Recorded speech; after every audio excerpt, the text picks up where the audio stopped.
Charles. And this is Rich, the other half of the SmarmBros. It's a great day today. We've got an amazing, tasty, hot episode for you. Before we get to that, make sure you sub to us on iTunes. Also, Instagram at SmarmBros, Twitter at SmarmBros, Facebook SmarmBros. Check out our Amazon link, smarmbros.com/Amazon. And after you do that, we're going to come right in your face with some Robo-Talk with Rich. The special edition Robot or Ro-Not! It's the best game show you guys are going to hear all week. Cheff almost died.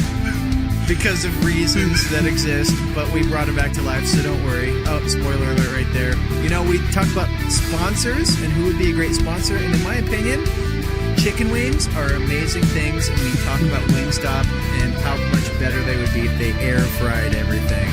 Charlie's moving Sitch, job Sitch, ISIS war against terror, all of it.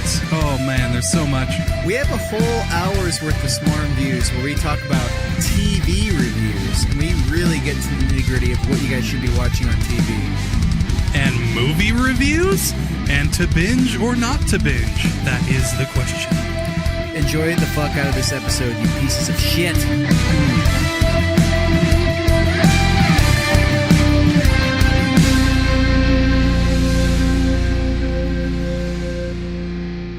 The world as we know it is filled with amazing, radical things. Technology. Bird machines. Poop. Bear poop. Things other than poop as well, which Goat will feces. increase the... Pig vomit. I guess technically that's not poop, so that's... I mean, it's only like one step away. How am I going to squeeze this without our authentic squeezer that you guys can get on smarmbros.com/Amazon? What's the answer? I can't. I gotta go get it. Yet another example of one of the ways in which technology enriches our lives. Sit in it. Behold it. Feel it. Be it. It will carry us to the stars. The other stars. The ones that are, like, further than the one that's, like, right there. Saul, our home star. Down well. So close, yet so far. Through the use of things like the citrus squeezer, we will make it to Alpha Centauri and beyond. You know this. Of course you do. Look at you. Sitting at home there, listening to this, or maybe while you're out on your 3-hour jog. There's in fact no way for me to know where you may be when you listen to this, or who you may be. Or whether you may be a human or not a human. What do you think about when you pick this up?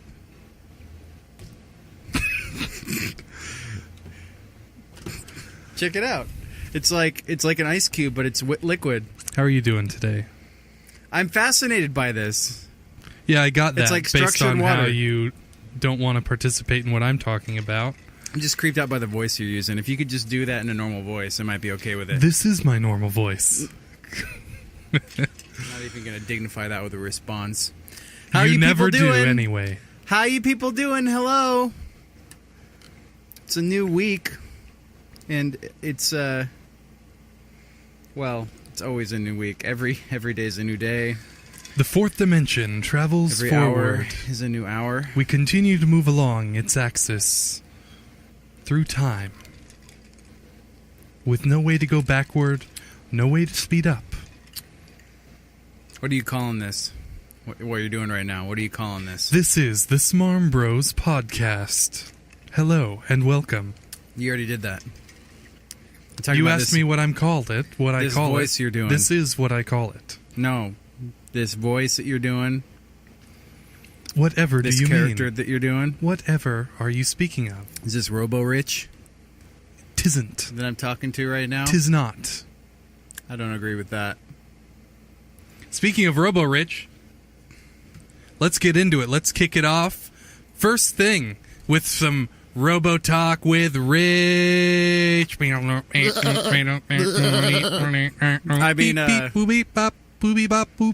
didn't say goat talk with Rich, did you? Nope. I know, it's... Robo-Talk with Rich, brought to you guys by Unbranded Vodka, the only type of vodka that I can afford. It's perfect. Technically speaking, I'm employed now, but we'll talk later about that. How much was that before tax? $8.99. Damn, you got me beat by $1. Yeah. The one I bought was $9.99. Very impressive. Your frugality. It always amazes me. Well, we'll get to frugal tips from Charlie's wallet coin purse later. From Charlie's coupon book. Charlie's Bitcoin purse. Okay. But yeah, one got you beat by $1, and the kicker is I actually like the taste of this better than Vodka the Gods. More on that later, if you remind me. We've got a special edition of Robo-Talk with Rich today. Okay, Robo-Talk with Rich special edition. Very excited. Now you're going to participate in this whether you want to or not. Did you see the fan robot that was constructed out of a fan and cardboard? Yes, I did. It was very, very impressive. Very befitting of Robo-Talk with Rich. Tremendously impressive. It was tremendous. It was the greatest robot. It was one of the best robots. Tremendously impressive. The best robot I've ever seen. I've seen a lot of robots around, okay? This I can tell you was the best. Bigly. Very bigly. Okay. So what we're going to do, we're going to play a game. Okay? Do you want to play a game? Sure. Okay. Charlie's excited. We're ready to go here. Jacob Charles on the spot, hitting it with the robot. Ix. Here we go. Now, this is a game called Robot or Ro-Not.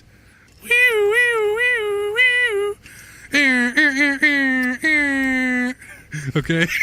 Is that the theme song? You know, the air horn app, but with your mouth. That's what that's called. Okay. Got it. It's time for Robot or Ro-Not. Can you guess how this game works? You're going to show me a picture or I'm not going to show you a picture. Do you want me to guess or not? Yes. You're going to show me a picture or describe something to me, and I'm going to have to guess if it's a robot or it's not a robot. Correct. Okay. Okay. Here we go. Contestant number 1. Bratwurst Bot. This is a robot that will cook bratwurst for you. First one, built in Berlin. It hails from Berlin, German engineered. It will cook a bratwurst. It will pick it up with its robotic arm. It will bun it for you. To bun, the verb. Place it in the bun for you. Oh, yeah. And hand it to you. Not currently capable of putting on condiments for you. I think that's going to be version 2.0, but we'll see. So, is this a robot or Ro-Not? That sounds like a real thing to me. That's right! Ding, ding, ding, ding, ding! That's right. What does he win? Nothing. You don't win anything. There's nothing at stake here, but... Yeah, sorry. Thanks. Next up, okay, we all know that robots, sex robots, they're already a thing. They're definitely going to be a big part of the market, a way for robots to really, make their way into our hearts. This robot is called Lickbot. And our groins. Liqbot, okay? It has a supposedly extremely lifelike tongue, which it can use to pleasure you in various ways. So is this, and this hails from Japan, of course. It's handheld, so it's pretty. It almost barely doesn't qualify as a robot, but it has a face, and that's why it qualifies. So, is this a robot? Are you looking it up right now to confirm? Put your phone down. What are you doing? I'm not doing that. What am I doing? Yeah. I'm Instagramming our show and listening to you talk about the Lickbot from Japan, which is probably real because you gave so much detail about it. So it has to be real. Well, joke's on you. It's Ro-Not. Oh.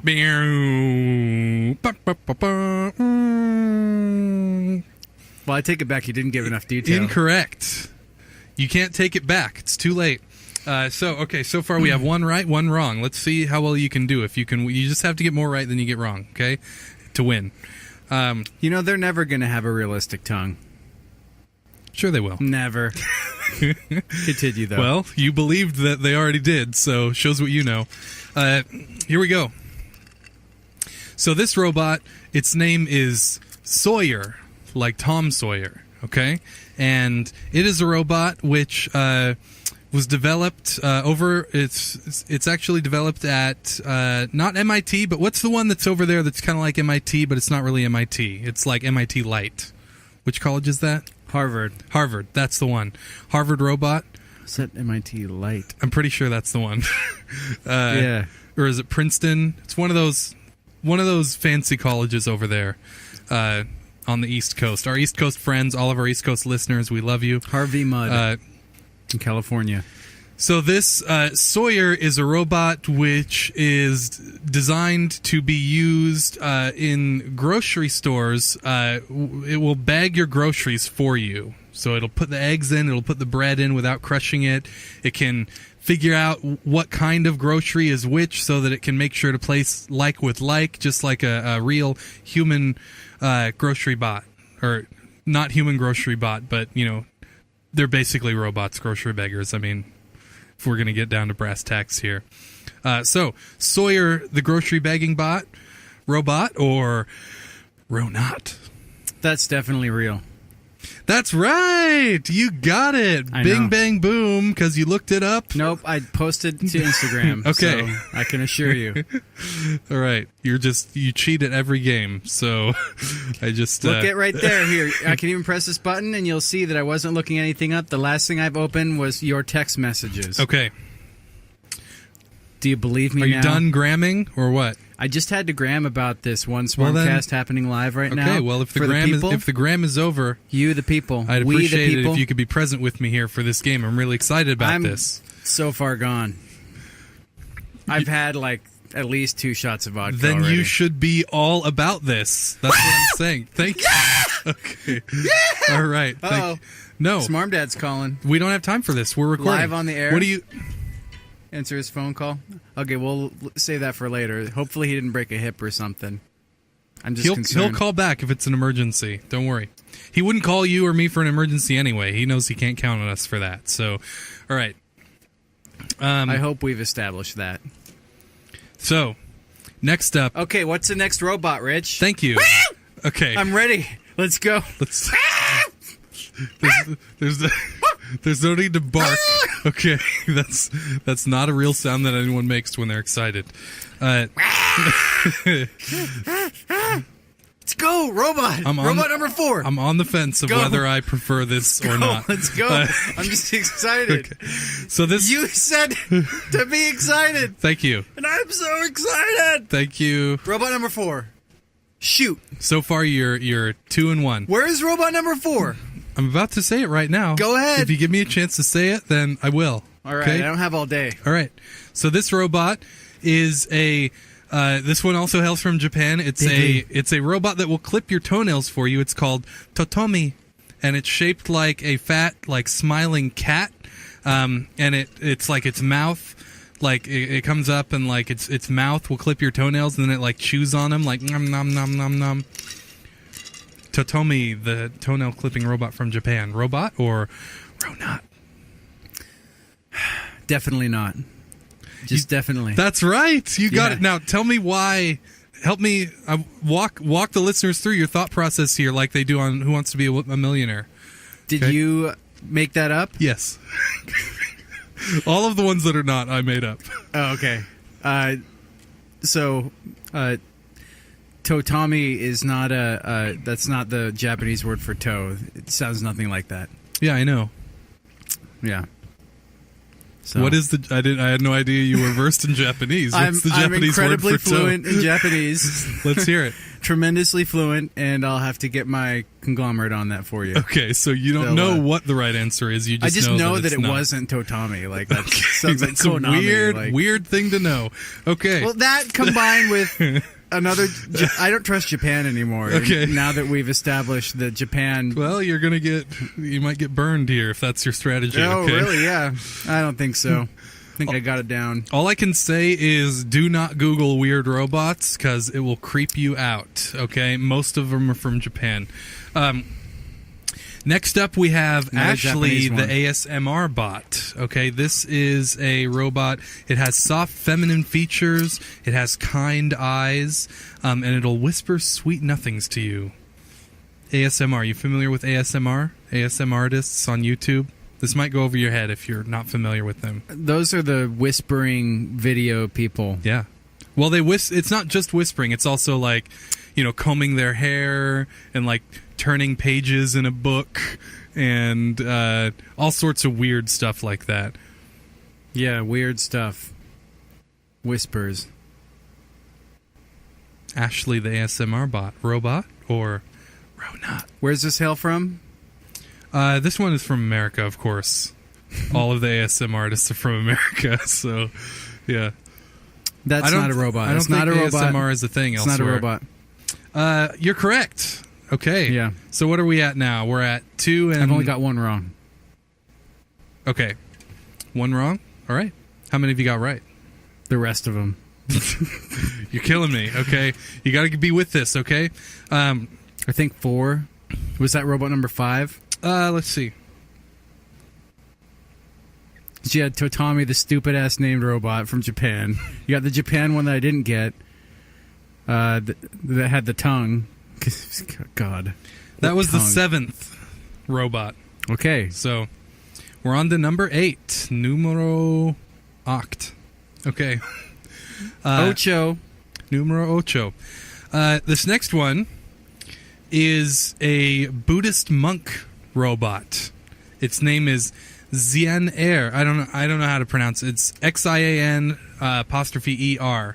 And this is a robot they put in a Buddhist temple for millennials so that they will go to the temple and they can shake the robot's hand and it will print out a Buddhist proverb for them. Xian-er, the Buddhist bot. Robot or Ronot? Well, Xian-er is just the Japanese word for proverb printer in Japanese. Right, because we're finding out on this episode that you speak Japanese. So very tremendously fluently. Amazingly, something I've never known about you. It's cool to know. No, it's not a robot.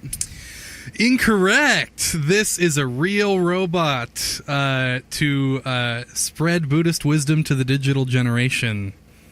It's real. It's a robot. It's just a printer, though, a proverb printer. No. I mean, that's what it's called. It's shaped like a person. And because it's so different. Yeah, that's what makes it a robot. And it says hello, and it recognizes when someone wants. There's no. Aren't most printers kind of robotic? There's no these user days? that's clicking a button that's saying, "I want to print this thing." It's just like someone walks up to it, and it's like, "Meow." So it's voice activated, like Alexia. Well, it's not exactly. It's not voice activated. I would say voice activated means that like you need to tell it to do what it's going to do, but you don't tell it. Do it, and it doesn't even give a fuck. Yeah, it does it because it wants to. That's why it's a robot. Well, I didn't understand that part. You should have explained that better before I just made my. No, you were wrong. Answer. There's not reasons that I'm to blame for why you're wrong. Some things you just don't know. You're going to have to accept that. That's part of the game. No, you need Moving to describe on. Things better. We have Finn, the fishing buddy bot. So this one, it's almost like one of those pole holders that you stake in the ground, and it holds your fishing pole, and it also contains a Bluetooth speaker, and it has like a battery charger thing, so you can plug your phone into it, and it can tie your fish hooks for you. Finn, the fishing buddy bot, robot or Ronot? Definitely not a robot. Definitely not. There's no way that it can be a robot. Why not? It's just too arcane. What do you mean arcane? It's just too old school. Like, plug your phone in to charge it? Who wants to plug their phone in? When you're out all day on the river, you don't have anything else to plug it into. You need to plug it in. I got it right, didn't I? Yes, you did. All right. But the listeners want to know the thought process, okay? They really don't. I mean, they're all thinking to themselves, they're following along with us, and they have their own reasons for, getting it right or getting it wrong. But definitely not a robot. Bluetooth, that'll be out anytime now. That's the dumbest thing I've heard in a long time. Won't be a technology. That's stupid. That's really dumb. And then the other thing, do you want to move on, or do you want me to keep giving my? Well, the other thing is, I just don't sticking a pole in a ground, sticking like a pole holder. It's a robot that's a pole holder. Yeah. Nah. Okay. Right. I mean, if this is an idea that you're thinking about, like, presenting to Shark Tank, probably just... It's not. It's an idea I made up for this stupid game, and that's it. If this is an idea you seriously wanted to present to It's people not. for, investors, I would say definitely don't do that. Yeah, I wasn't Keep it to planning on it. yourself. In fact, throw the idea out. It's already happened. So Every aspect of it. I mean, all of your reasons were completely idiotic and made very little sense, but appreciate your input. Next up, we have Mouser. And this is what I like. These are like app-like names, right? Where you take a word and you just like remove a letter. It's M-O-U-S-R, right? Mouser, the robot mouse, which will play with your cat while you're away from home. Keep your cat occupied. Mouser, the robot. Or Ronot. Is that it? Is that the full description? There's no more like... What else do you want to know? I'll tell you whatever you You want. told me... So I know one thing. I know It's how shaped like a mouse. Okay. I know how it's spelled. Yep. M-O-U-S-R. That's the biggest detail.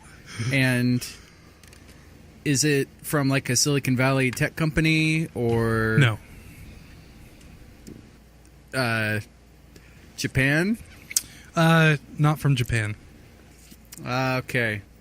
It sounds plausible. It sounds like it could be a real robot. So I'm gonna say that it is. Okay, you're correct. Okay. Very good. Ding, ding, ding, ding, ding. And here's why. So Yes, tell us why. Hopefully not completely cat owners are idiotic stupid, reasons. and Hey, it's sorry if you're a cat owner, but you just alienated reality our is just audience. hitting you like a brick in this episode. there's a huge crossover between cat owners and podcast listeners, okay? Well, I having a hard time speaking here. All I can think about is, a cat when you leave. When you're there, the cat doesn't even care. When you leave, the cat doesn't care. But if you give it like a toy to just constantly confuse it and engage it, and Mm-hmm. that could be a good idea. I would definitely present that to Shark Tank if I were the inventor of that. Okay. I love that. It's all about Shark Tank. Like, yeah, the only criteria here to determine whether it's real or not is would I present it to Shark Tank? Well, that's right? not the only. That's like the ultimate criteria. Everything kind of hinges on that. It's like that's the pass fail. Everything else is just fluff. Okay. Next we have a robot. This is a robot that's not actually out yet. It's a Kickstarter. Kickstarter. Yes, it's called Bath. Indiegogo. It's Bath Buddy, and it's basically a Roomba for your shower, and it will clean your bathtub, and it will like climb up your tile. You have to have a certain kind of bath like tile, and it'll climb up it and like eat all the soap scum and clean it off your shower and bathtub. Bath Buddy, robot or Ronot? I really wish this were a real thing, but it just I do wish this were a real thing because I might invest in it. And if it is on Kickstarter, I hope you're not lying about that because that's a cruel thing to add to your details. Mm-hmm. But and you are a cruel person, so I'm going to go with it's not a robot, unfortunately, but it should be. That's correct. Very good. Right. Yeah, you would invest in it, but couldn't see the people on Shark Tank doing it, unfortunately. You mentioned something interesting. That's it needs like a certain kind of tile to like climb up and down and everything. And there are just some technical limitations that it's like that rebreather that's on Kickstarter that we found out was just fake. Mm-hmm. Or it works, but it requires now oxygen capsules. They just told Go figure. that only last like 10 minutes apiece or something. Worth it, right? No, not worth it. The human gills, you just Not gotta, human gills, though. You just got to bring a pack of them with you and replace them. Sure. Hope that they don't fall out of your bag while you're swimming under the sea, out of your gunny sack. Yeah. Your fanny pack. Swimming fanny pack. Okay. Nice. How many more?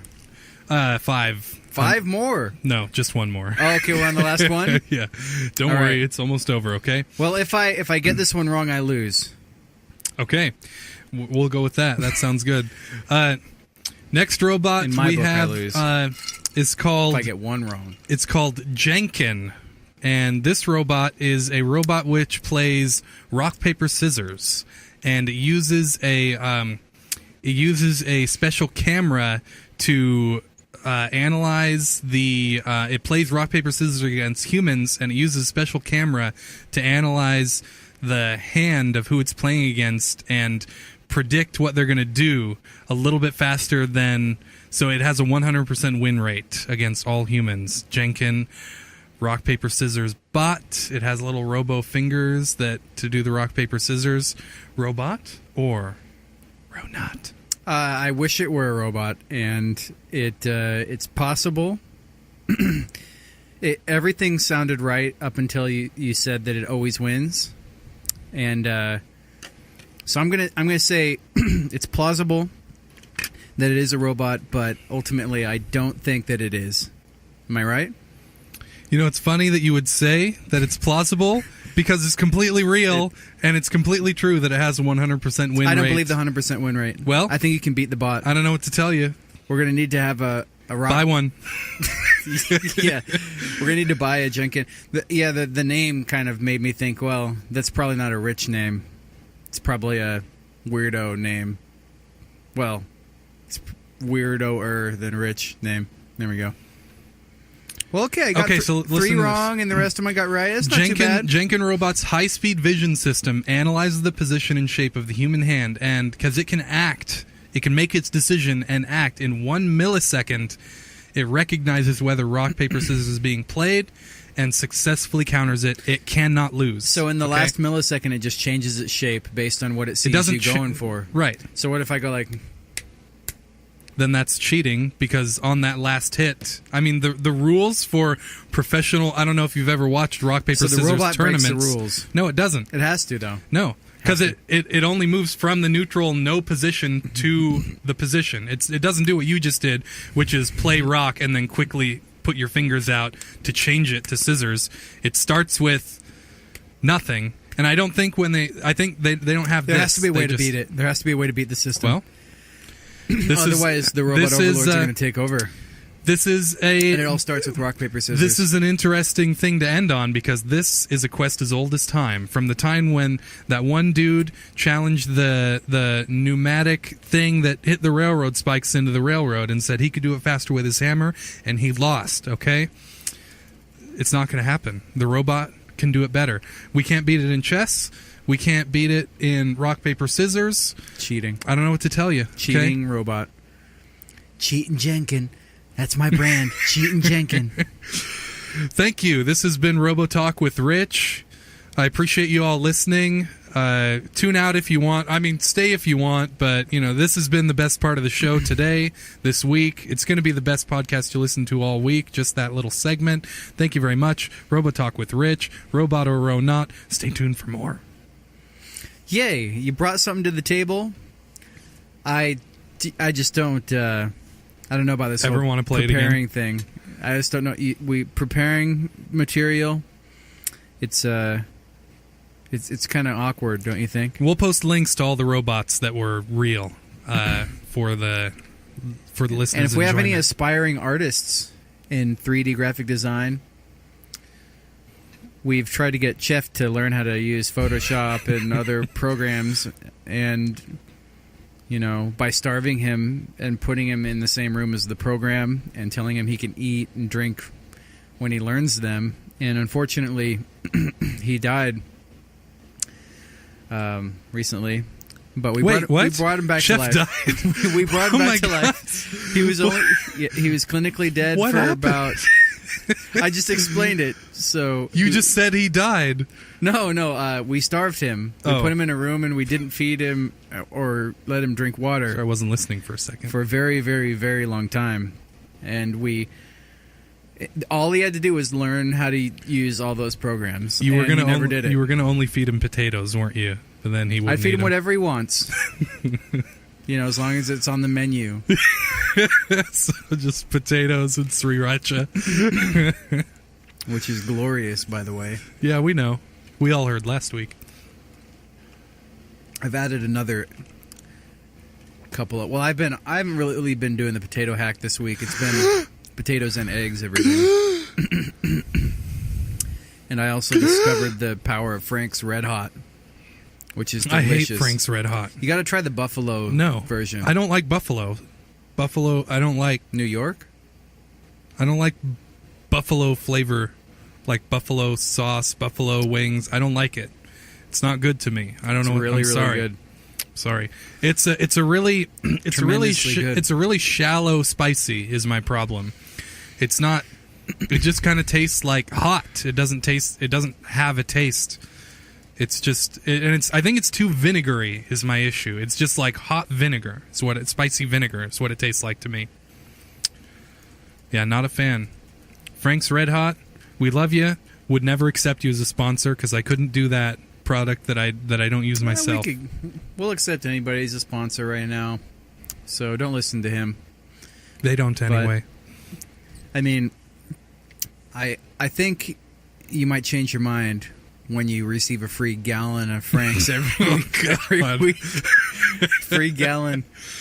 And you can just put a chicken in a vat with Frank's and just cook it. You just made me throw up in my mouth. And oh my god. And then have buffalo chicken. Yeah, so good. Buffalo chicken is an awesome topping. It's an awesome at the what is that wings place? Buffalo Wild Wings. Yeah. The buffalo dry rub is my favorite flavor of everything. I bought the Frank's their dry rub or their dried Frank's Red Hot and it's not very good. So I decided to buy the spice instead or the sauce. No, I got to tell you, they don't have any down here. I think they might be putting one in somewhere down here, but up in Bellevue and up northerly, they've got a place called Wingstop. And this is... There's one in Tacoma. Where? On 38th. Where at? Next in Lincoln Plaza, next to T-Mobile and AT&T.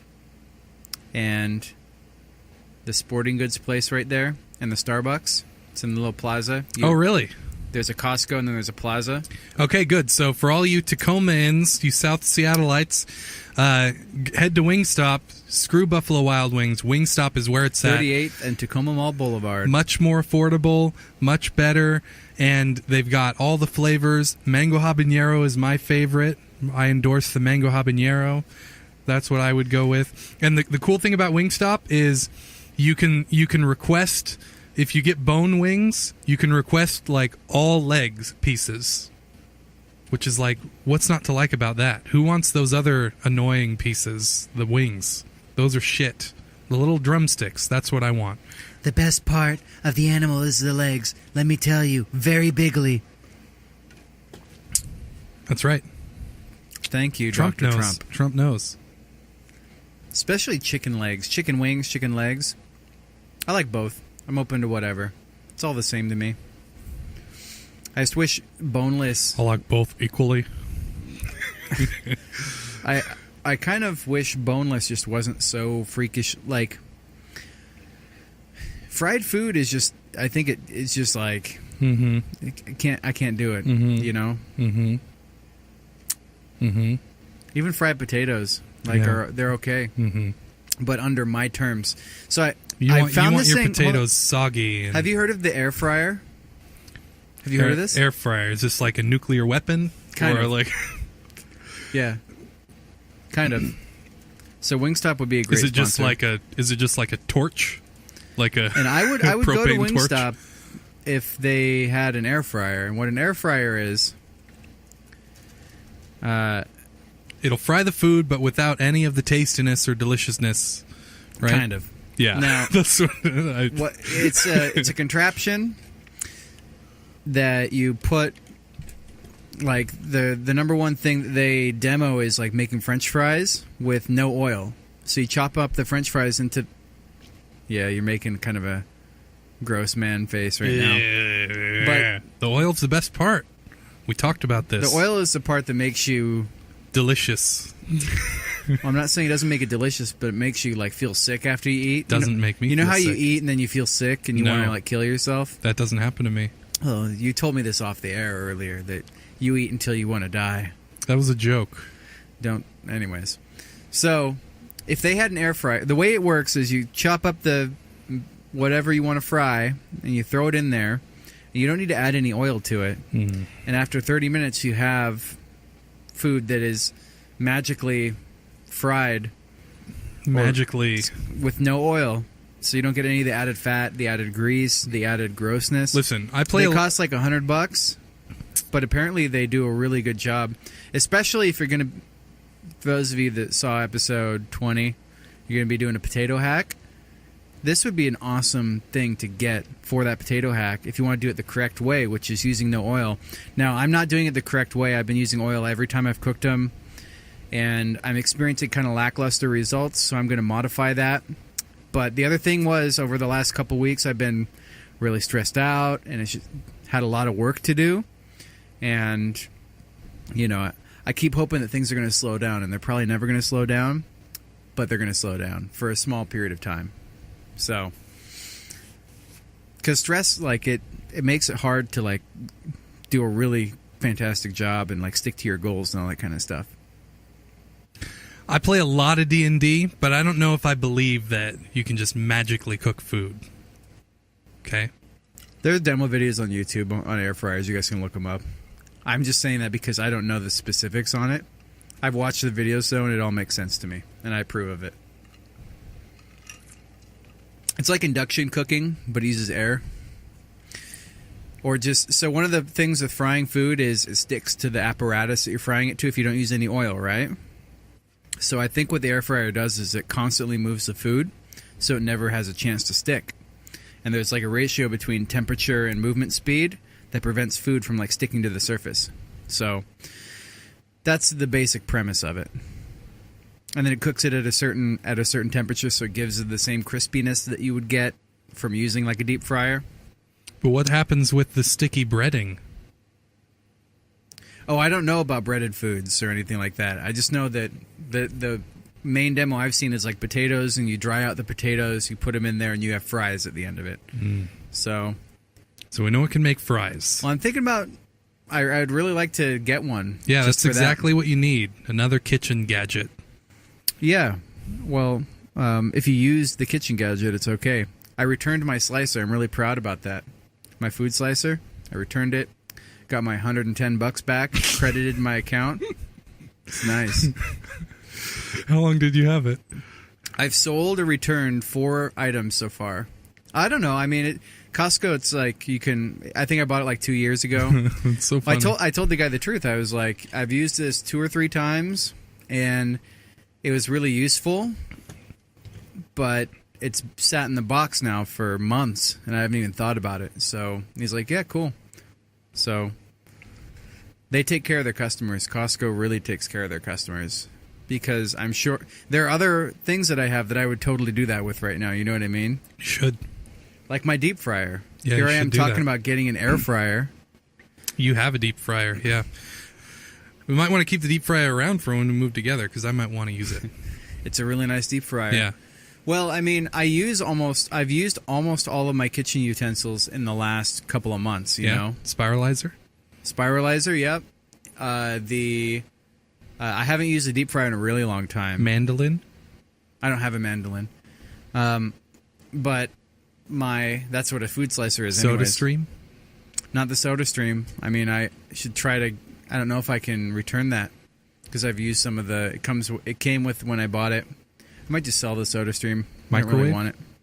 I don't have a microwave. Really? I don't. And then my juicer. You used to have one, right? It's been over a year since I've had a microwave. I've been thinking of getting a tabletop convection oven. I've got enough rewards points to get one. Why would you want that when you have an oven? Well, number one, it heats up way faster. I don't cook. I mean, if I were cooking for like 30 people at once, then the oven would make sense. But it saves a lot of power.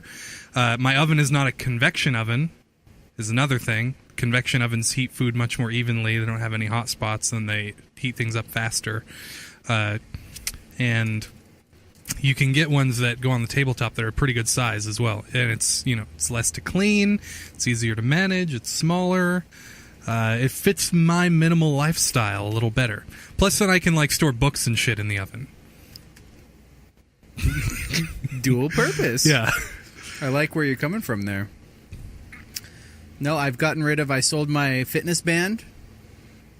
Have I talked about this at all? My fitness band, the silicone in it kind of tore a couple weeks ago, and I sent it in to get a warranty replacement. I talked to a customer service rep, and they were like, "Sure, we'll replace it." And I sent it in, and then 2 weeks later, I got it back, and they're like, "Sorry, you damaged this. We're not going to replace it." And literally that day, I walked down to the Microsoft store in Tukwila, and they're like, "We've been seeing a shitload of these come in with this problem. We're going to replace it right now." And they just gave me a new one. Mm-hmm. I went home and immediately put it on eBay, sold it for $145. Ka-ching, right? Ka-ching. So got rid of that. Brand new in the box. Yeah, brand new in the box. I even included I had a really fancy charging stand. I liked that product a lot. If it didn't start falling apart, that was a great product. Yeah, it's usually a big negative mark on any products I have too. I wish I still had it, and I think I'm going to buy another fitness band or something similar, maybe when the next generation of like Fitbit comes out, or Apple Watch or something. I don't know what I'm going to do, but I do want one again just because the data is fascinating. Constantly, and I used every aspect of it as well. I used the sleep tracking, I used the guided exercises, and there are stat sheets that were compiled on calorie burn data and heart rate monitoring and all that kind of stuff. So, I got rid of that. I had a third-party blade for the slicer that I'm gonna throw up on eBay pretty soon. Maybe get a couple of bucks for. There are a few knickknacks that I got that I'm going to throw up on eBay and try to sell in the next week before I move all my stuff out of here.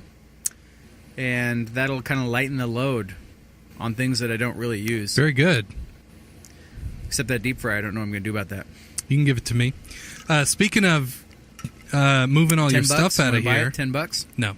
Speaking of moving all your stuff out of here, how's the moving Sitch coming? You said you had a job update, right? Because I know you said if you couldn't find a job that you were maybe going to move out of state, which is kind of a wild card. Yeah, I got the job here. I'm going to be traveling a lot to here, Idaho, and Portland, and maybe a little bit of Central Oregon for the startup company that I talked about, Eero.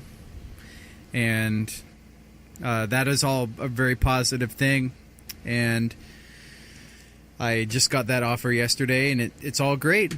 So that's going to be a fun time. So it's not technically a done deal yet. You got the offer. Mm-hmm. This one won't fall through the cracks like the other one, though, because like this boss is actually competent. This manager actually isn't an idiot. Sure. So, and the other thing is that this is a much larger scale and higher paying role. So, I'm pretty confident. Look that at it's not you! gonna have an Wow, issue. working for a startup. Oh yeah, I mean, ideally, that's where I'm. Oh, you putting this in front of the camera? I didn't move that. That didn't happen. When you grab the sunglasses. No, that didn't happen. When you grab the orange tinted sunglasses. I don't think there's any evidence that happened. Here's my thing: is that I'm high energy, really high energy, a likable guy. I should be working at a startup or something. I'm around other high energy That people. Potato energy.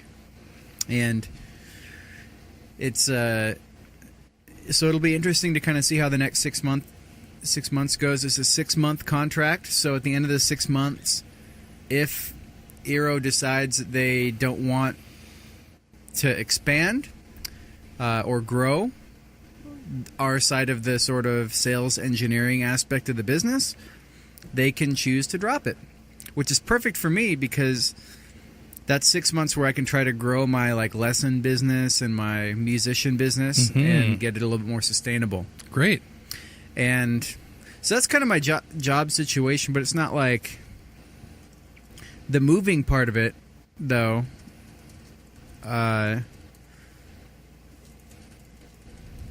have it pretty simplified. It's what I'm going to do is just like Box Mountain's super easy to. I went through everything the other day, and it's going to be really easy to get rid of. Like 99% Still got that of stuff. futon underneath it, though. Yeah, I'm going to put the futon on Craigslist, and hopefully that sells. If not, I can dismantle it and just throw it in the corner of the storage unit. And I'm going to move into a room with a friend or a relative for just a couple of weeks. And then I start working in the middle of August. And I will... I have to fly out to San Francisco for a week and work there, and then fly back and start working in Portland and Washington the following week. So it's going to be an interesting time with a lot of activity. And so I'm excited about that. It's going to be it's a big weight off my back, let me put it that way. Right. So it's almost like the whole Box Mountain you've just shrugged off. Well, again, I don't actually have that much stuff in my apartment right now. What I'm probably going to do is next week move this desk over there and find a way to move the bed to the storage unit and basically empty out the place. And then I'll have a few days where I can like clean up and all that kind of stuff. There we go. So I got it all planned out. Cool. Been living here for 5 years. Been living here a long time, like a really, really long time.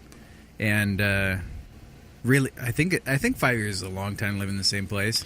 Well, I mean, it's 5.5 years. It's what percentage of your life, right? It's like, what, like 20% of your life or something right now? So, that's quite a long time. Relative to how old I am, you mean? Yeah. That's what I mean by your life. Yeah. How many years you've been alive. Sure.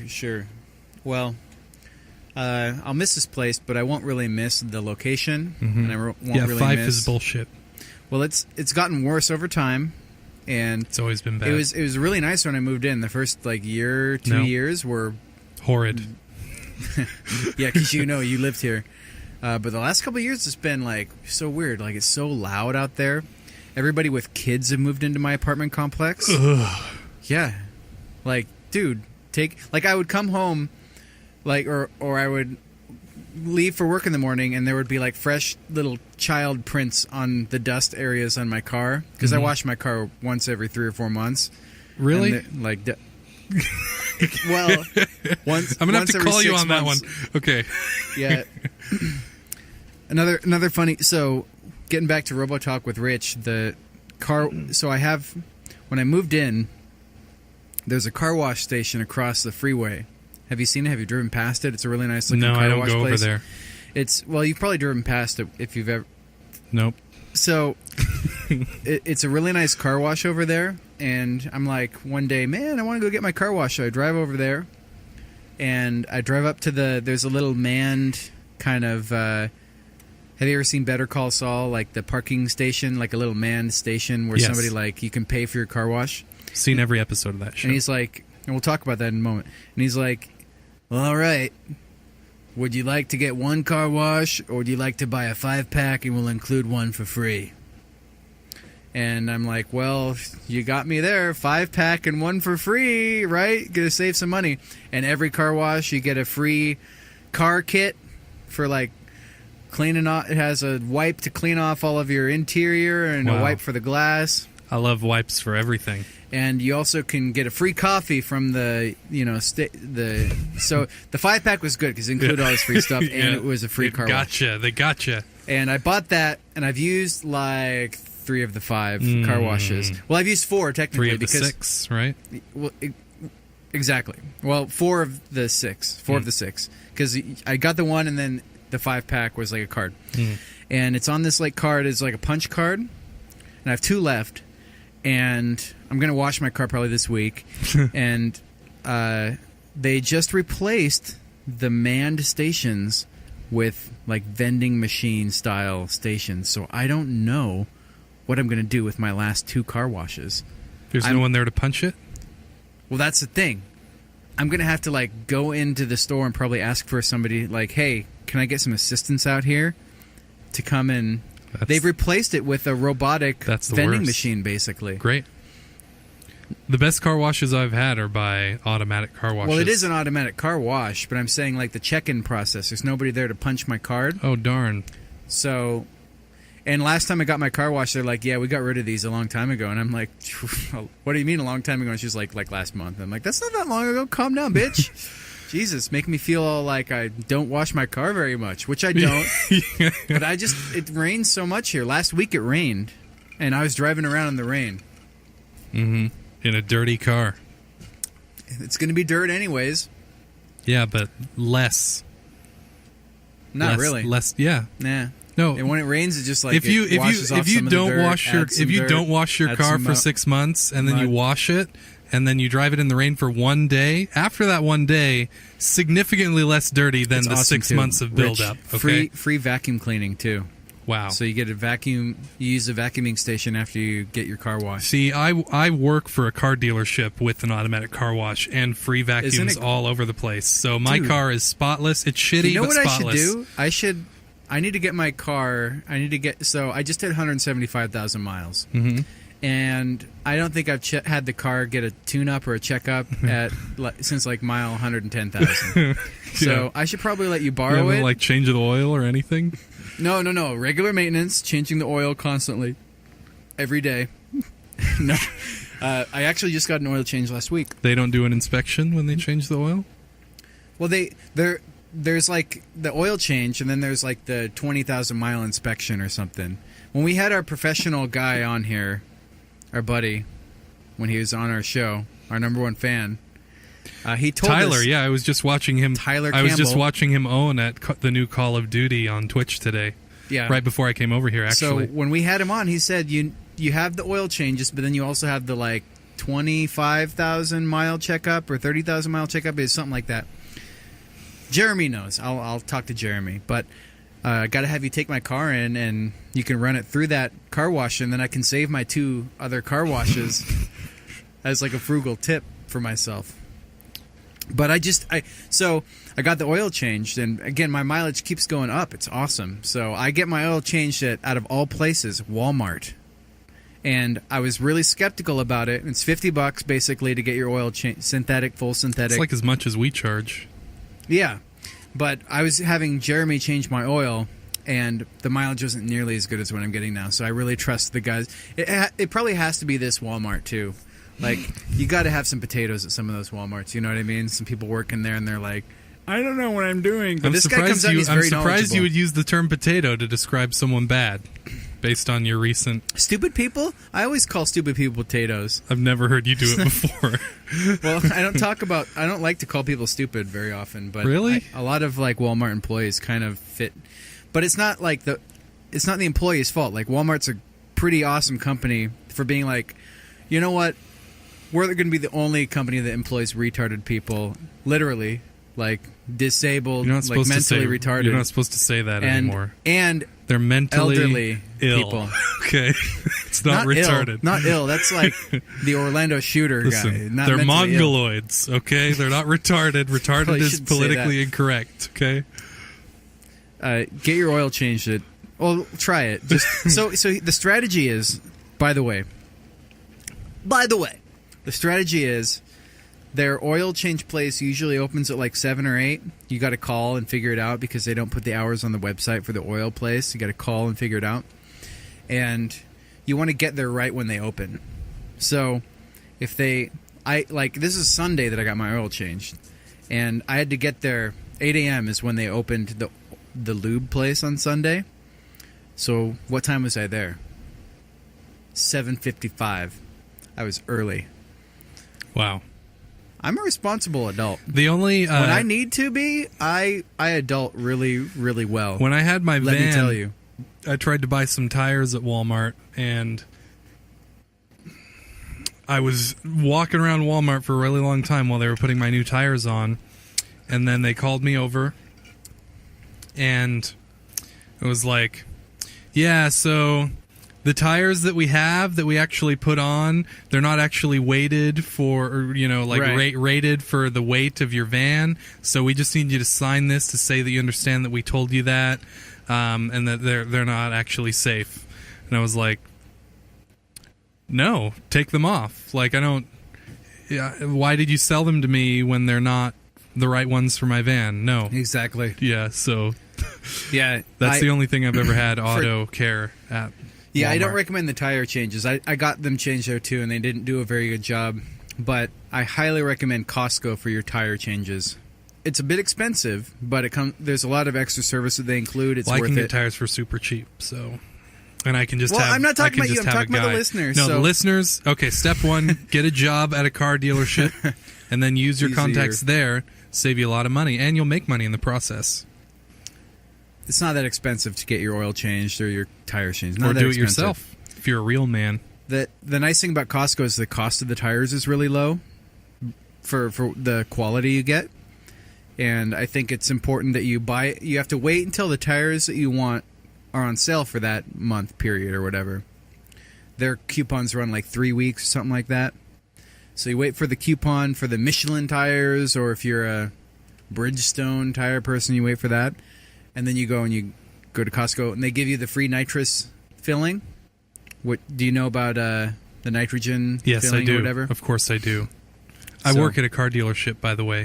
For you guys out there that aren't familiar with that, or you're uninitiated to the nitrogen, it basically makes it so if you get a hole in your tire, it very slowly depletes as opposed to your tire goes flat. So it's a nice little tire hack, as we call it in the industry, right? That's what they call it, tire hack. Nope. Moving on. And so I'm all about that car maintenance, is what I'm saying. Really? I'm trying. Really? I do. Really? I'm trying to... I do need to wash it, though. You're right about that. And it's about time... Especially since you have a punch card that you can just go right across the freeway and do it anytime. It's I already did paid prepay. for. Yeah. I'm into prepaying. Like, car insurance, do you pay by the month? Or do you prepay for 6 months? No comment. You don't have car insurance? You need car insurance. Don't get pulled over. I didn't say that. Well, Okay? you said no... well, it's not like cops are going to watch this. Although they do have high technology to flag all their videos, and people say the term car insurance, then they listen to that part of the podcast. Someone is listening to all the podcasts, all right? They've got a big room full of people, and all of them are listening 24 hours a day For ISIS. to all the podcasts. We've just been flagged. For ISIS. By the way, we've talked about ISIS. We love you. We're really not against you. We're just against terrorism. Yeah, we don't... It's not The that war we... isn't on ISIS, okay? And that's Donald Trump, who is a genius. He keeps bringing this up. He keeps saying, we need to start to say, war against ISIS, war against ISIS. And the reason he's like, he criticized Obama, why don't you say that we're going to war against ISIS and Islamic terror? Because the war is against terror. It's not against Islamic terror. It's not against ISIS. Okay, so I have a But question. it is. I have a question for you. You know, well, like it is. We know it is. Right. What's your question? So, I'm going to give you a hypothetical situation. And I want you to take your time, answer honestly. And those of you listening at home, you can all play along too. So I'm going to tell you a news story, which is man blows himself up in the middle of a crowded market, kills a bunch of people. Now, what's the first thing that comes into your mind for what belief system this man probably had? Is it Buddhism? Is it Christianity? Is it Taoism? Is it Judaism? Or is it Islamicism? Yes. Did I answer correctly? That's all I'm saying. That's all I'm saying, okay? It is Islamic terror. Terror. Well, I The war really against terror. That little button on your scale to zero it out. We're going to war against that. I did type it as terror in my notes, but I really like Bill Maher. I agree with him on this. Like it is, there is. I don't know if it's like a fully concrete religious. Like it seems like to me. Not most Muslims are terrorists, but most terrorists are Muslim. Like, it seems like that to me. Mm-hmm. That's kind of what it's sounding like, unfortunately. Because, 15 years ago, when I was learning... Well, I don't remember how long ago it was. Let's say when I was in 10th grade is when I learned about Muslim and Islam. And because I had a teacher who was a devout Islam, and he talked about it. And when he was talking about Chinese Taoism. I think it was my history class or something like that. And they're talking about the history of religions and stuff like that. And he talked extensively about Islam and constantly talked about Muhammad and how he was a Muslim and he, knows all this stuff. And, like,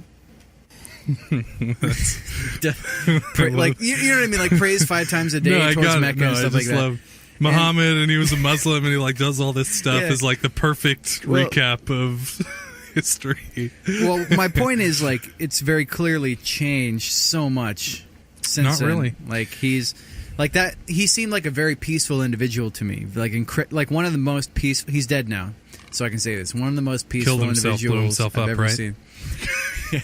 In a crowded market. Mm-hmm. No, he did not do that. Was he one of the 9/11s? Dude, not cool. He didn't crash the plane. He's a teacher of mine at Foss. I forget what his last name was. Mr. Stephan, I think. Stephan, something like that. Sounds Muslim. Very Muslim. Muhammad Stephan. I don't know what his first name was. I think it was White, though. Like, I think he probably was one of those. One of those. You know how Mexicans call, like, white people that speak Spanish and live in Mexico gringos or whatever? Or they don't live in Mexico, but they're white. Like, whatever a Muslim would call him, it would be the equivalent for of all gringo. like white people. It's like cracker. I can't wait for the new season of Narcos. Have you seen season 1? No, my roommate's really into that show, but I'm not. It's not a long watch. You know it's what a show? few episodes. You know what show I've been watching? The Knick. You heard of this show? Nick. The Knick? Yes. Like Nicholas? No, it's Knick. Oh, there we go. Like, I nicked ya. It's an old time. It's basically, it's like House, but less procedural and taking place in New York in 1900. It's an old-timey medical drama. Every episode is directed by Steven Soderbergh, who's an amazing director, and it's really good. And it's Let me ask you a question. It's got Clive Owen, starring Clive Owen, and I'm already on board. There's lots of old-timiness. It's got John Hodgman in it. Just tell me, already on board. Say no more. The Knick. Now, are there at least 2 cliffhanging cutscenes per episode? No. No. It's not completely You might like not House. have me. You might not have me. But, I like John Hodgman and Clive Owen. They're both great. John Hodgman had a very, very small role in like 1 or 2 episodes. Well, thanks for clarifying. But it's it's really good, and it's focused around surgery. So it's like old-timey, like historically accurate surgery from 1900, and very Nice. graphic. So what would you give it? Like, would you give it 5 scalpels out of 5? No, I would give it 5 pints of blood pumped with like a hand crank into glass jars. Out of 5. Okay. Yes. First of all, Narcos is the first season. It's not very many episodes, not a long hour. I don't think it is 10 or less, and it's really, really, really good. I'm not like super into it. Like, I've seen it 8 times. I've seen it twice. I kind of was thinking about watching it again this week just because I was so bored, and I decided to celebrate by getting incredibly drunk every day. And I'm also on jury duty this week, and we can talk about that later if you guys want, but been a very interesting experience for me so far. I'm probably going to get selected for the jury, by the way. Can't talk about the case or anything, but it's very interesting. Is it the juicy? whole process? The process is interesting. I want to talk about that in a second, but for TV reviews, the other thing I wanted to mention is Better Call Saul. Definitely my favorite TV show of all time. Otherwise known as Gotta Get Sal.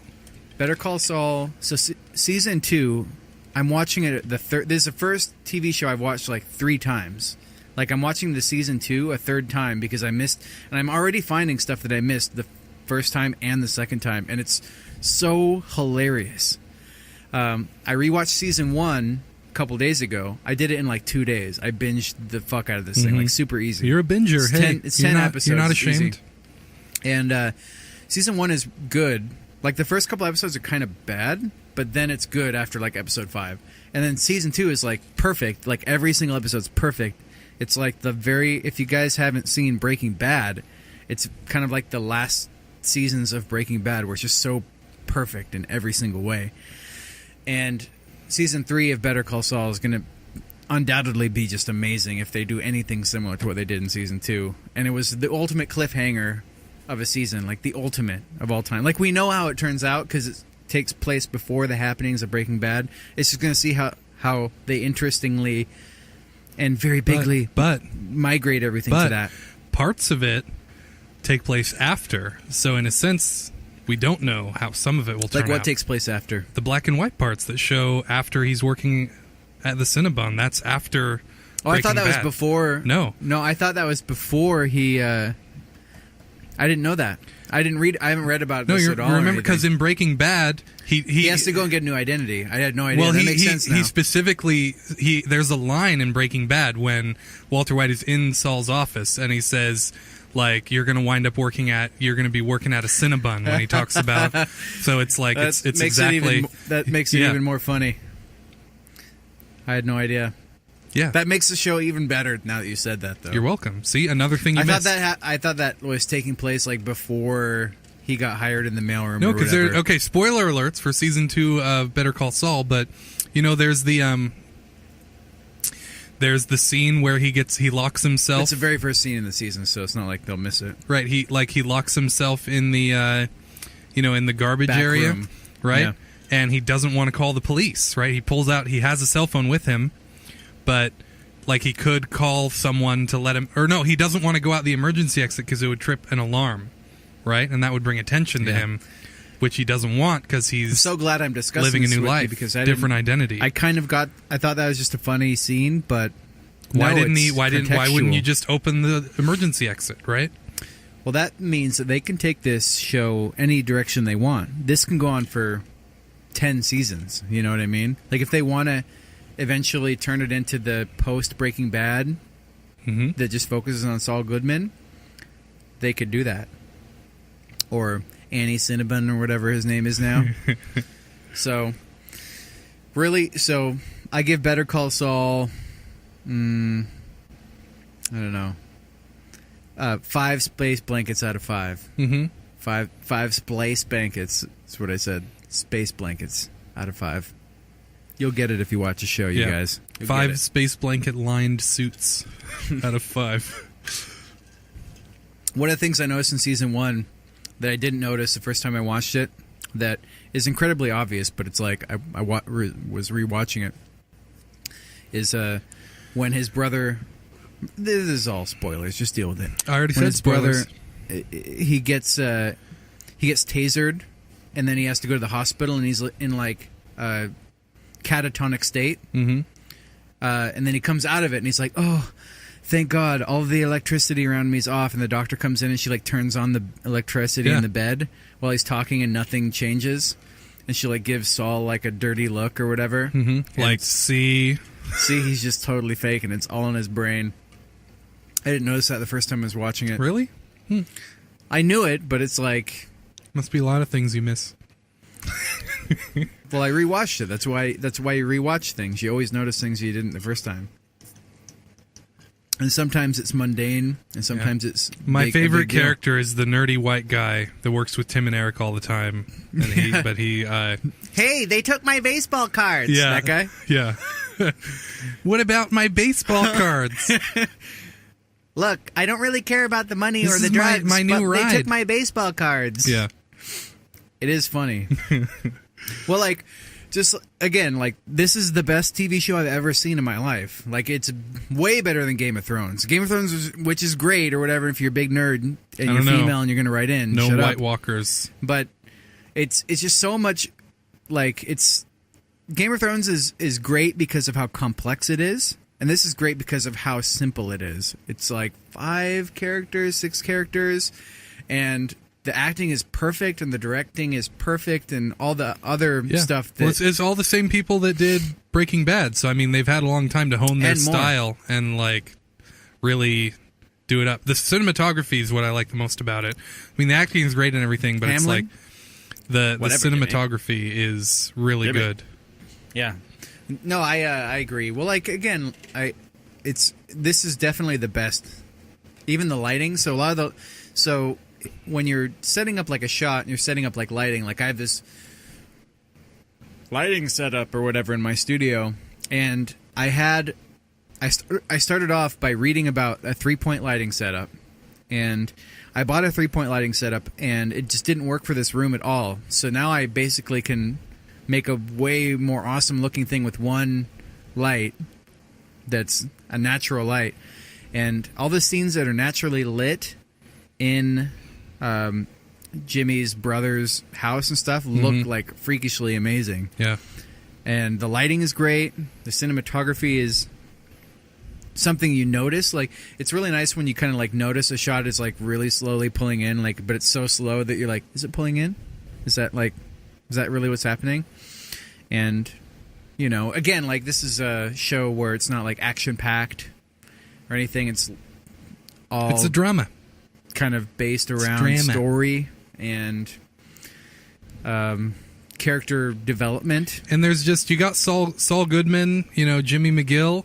I think one of the main reasons that we both like it so much is that he's like a Smarm avatar, right? Like he's an embodiment of Smarm, and I think that's why the SmarmBros are so attracted to him. Well, what I'll say is, like, you know, like with Mr. Show and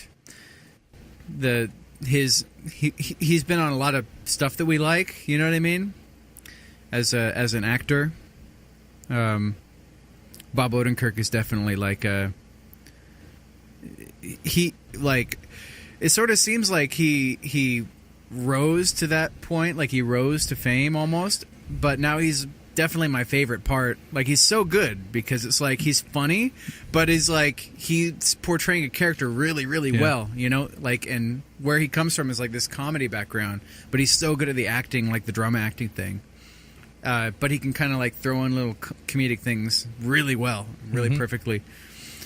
The nail shop stuff is really funny. So like rewatching season 1, like whenever, just like the Vietnamese, he lives in a Vietnamese nail salon. He has his office in a Vietnamese nail salon.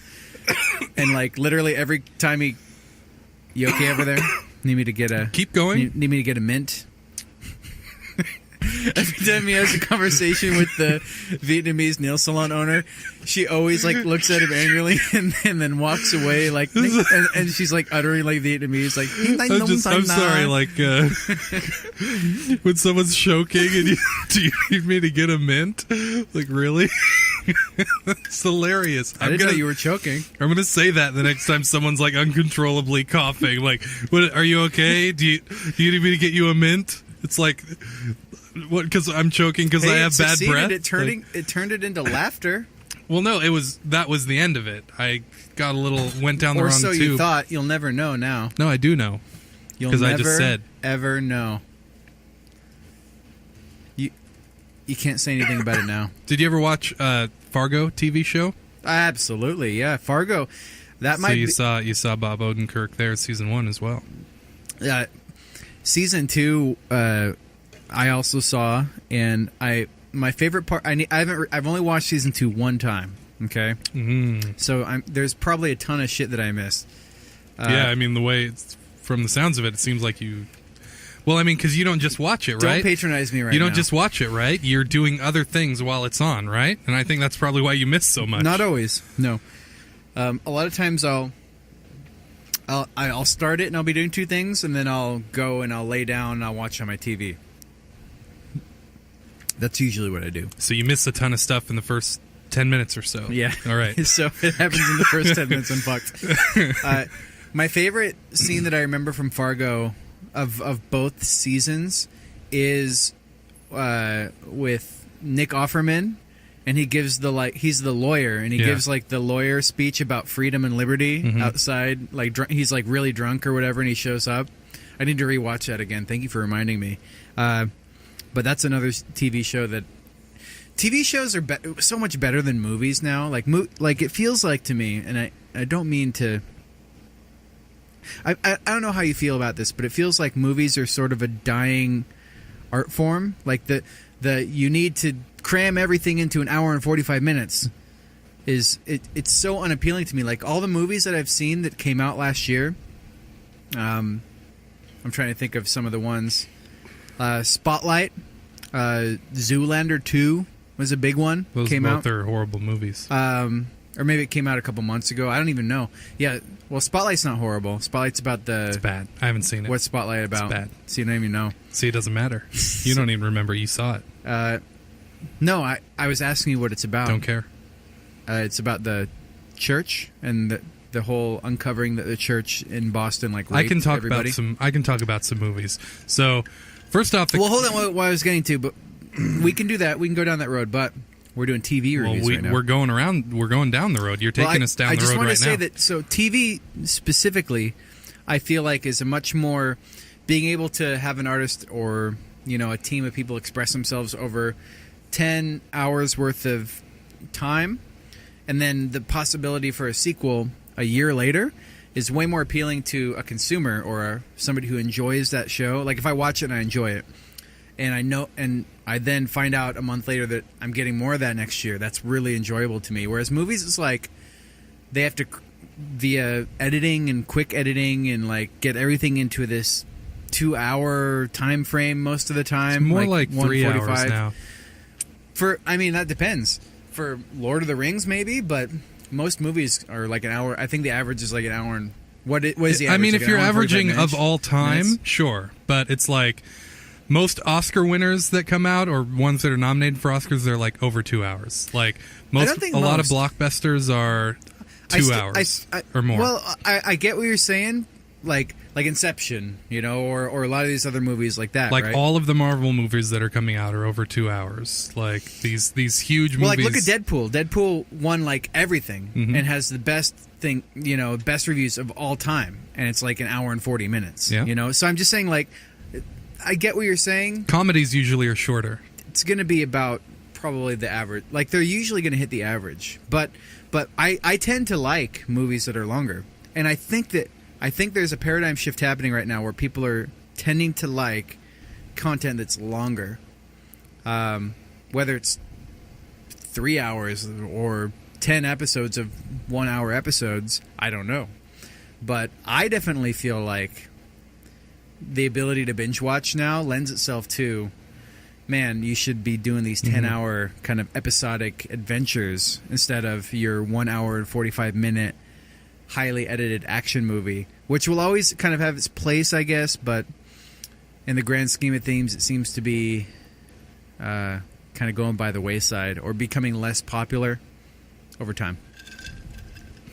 I saw an amazing movie. It's called The Nice Guys. Have you heard about this movie? It's it's like a buddy cop movie, but they're private investigators, not cops.